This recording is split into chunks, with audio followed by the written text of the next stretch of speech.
Hello ഗടികളെ എല്ലാവർക്കും നമസ്കാരം കേട്ടോ. അപ്പോൾ രണ്ട് ബിഗ് ന്യൂസ് വന്നിട്ടുണ്ട് മലയാളം സിനിമയിൽ നിന്നും. രണ്ടും മമ്മൂക്കയുമായി ബന്ധപ്പെട്ടതാണ്. ഒന്ന്, എല്ലാവരും കേട്ടതുപോലെ ബിലാലിൻ്റെ സ്ക്രിപ്റ്റ് പൂർത്തിയായി. സംഭവം 100% സത്യമാണ്. ഇനി സ്ക്രിപ്റ്റിൻ്റെ ഫൈനൽ കറപ്ഷൻ വരുത്താൻ മാത്രമേ ഉള്ളൂ. ബാക്കിയുള്ള എല്ലാ കാര്യങ്ങളും കഴിഞ്ഞിട്ടുണ്ട്. അത് തന്നെയല്ല, അതൊരു പാൻ ഇന്ത്യൻ ലെവലിലാണ് ആ പടം എടുക്കുന്നത്. അത് ബോളിവുഡിൽ നിന്നൊക്കെ സുപ്രധാന താരങ്ങൾ അഭിനയിക്കുന്നുണ്ട്.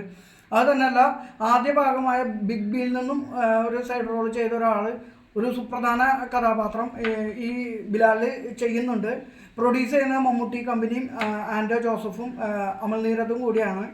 അതേമാതിരി തന്നെ ക്യാമറയും സംവിധാനവും സ്ക്രിപ്റ്റും അമൽ നീരദിൻ്റെ തന്നെയാണ്. പിന്നെ വരുന്ന വാർത്തകളനുസരിച്ച് 2025 അവസാനം അല്ലെങ്കിൽ 2026 ആദ്യം റിലീസ് ചെയ്യാനാണ് ഉദ്ദേശിക്കുന്നത്.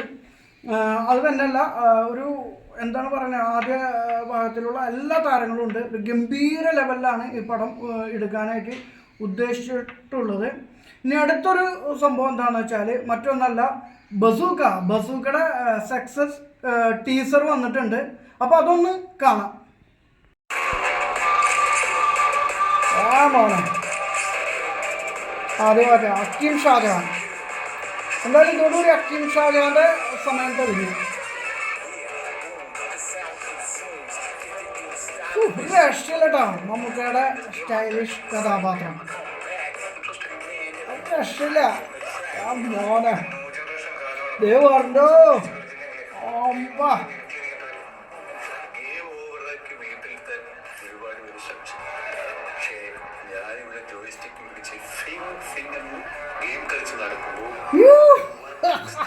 ഇതാണ് മക്കളെ സീന്. തിയേറ്റർ ഇളക്കി മറിച്ച സീന്, ഒരു രക്ഷയില്ല. അപ്പൊ പൊളി പോപ്പളപ്പൻ. ഇനി ആരെങ്കിലും ബസൂക്ക കാണാനുണ്ടെങ്കിൽ ഉടനെ വിട്ടോ, ഒന്നും നോക്കണ്ട. അവസാനത്തെ 20 മിനിറ്റിന് കൊടുത്ത പൈസ വസൂൽ. അപ്പൊ ഗടികളെ ബൈ.